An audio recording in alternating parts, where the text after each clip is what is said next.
Hi friends, welcome to my channel Odia flavours by Madhu. आसंत जे बनैबा छेना चकुली। आमे तो चकुली बहुत प्रकार खाई।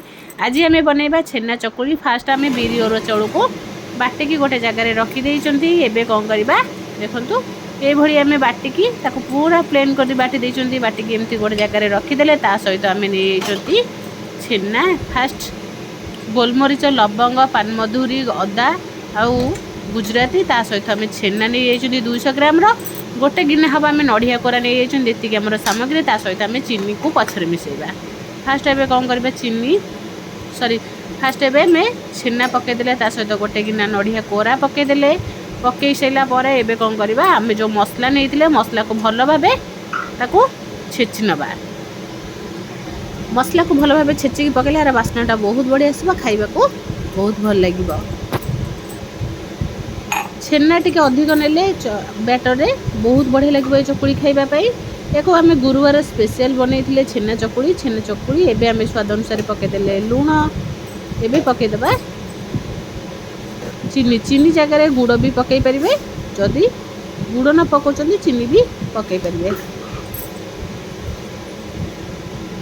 एबे हम अध गिना टू कम आम नहीं चीनी देके भल भाबे गोलई नबा। आदि जदि लगे पछरे पानी भी टिके देदेबा कहीं काठ काठ हेले आमर पिठाटा भल बुलबनी। आपको कौन करबा हाथ में मिसेदेले बहुत बढ़िया हम।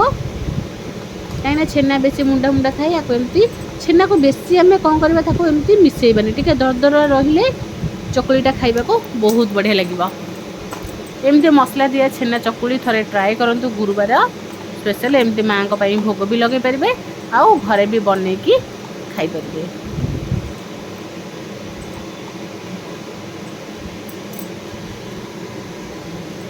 एबे देखंतु आदरा आउ टिके अल्प पानी दे दी। छेना को आम एते भांगी नांती। छेना को एमती मुंडा मुंडा टिके रखिले चकुली जेतेबेले बनैबा बहुत बढ़िया बा।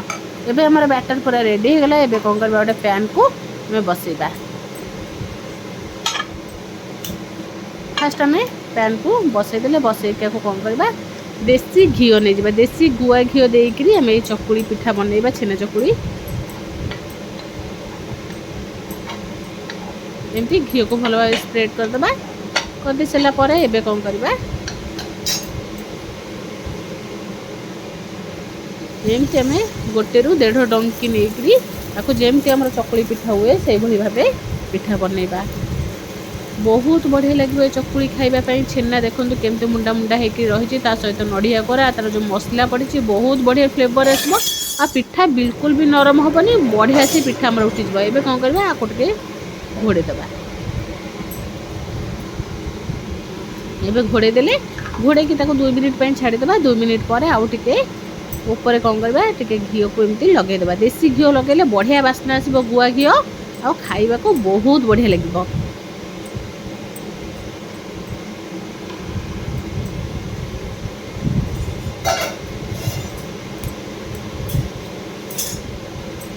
एबे कौन करबा पिठा हमर बढ़िया से हेइसलानी आको एमती उल्टे दबा।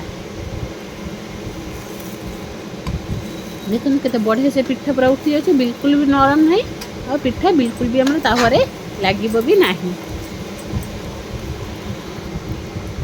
आको भल भाव एपट सेपट करके कौन करबा एपट सेपट करदेले पिठाटा भल भाव टाण हो। आम गोटे जगह को काढ़ी ना। देखो देसी घीर जो बास्ना केते बढ़िया बासुची। एबे कौन करबा आ गोटे आम बनईकी देखा। एबे आउ टिके घी स्प्रेड करदबा। एमती चाहिए स्पून लगे पारे ना ब्रश साहाଯ୍य भी स्प्रेड करके एमती पिठा बनई पार। देसी घीर बनइले बास्ना बहुत बढ़िया आसो। एमती खाइबा को भल भी लगे। देखो केते बढ़िया से पूरा छेना आमर केमती रही।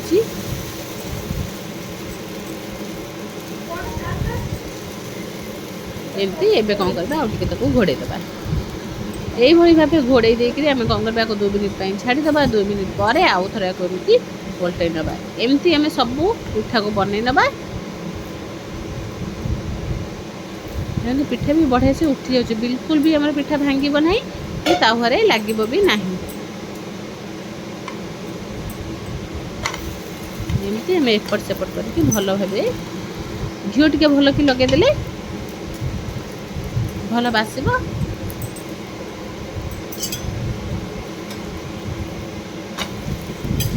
देखो आम के बढ़िया और टेस्टी सुंदर पिठा पूरा छेना चकुड़ी आम मसला दिया छेना चकुड़ी पूरा रेडी हो भाव आम चाहिए सब पिठा को बनई की पूरा एपट सेपट करके पूरा कटकट टाइप करके खाई परिबा।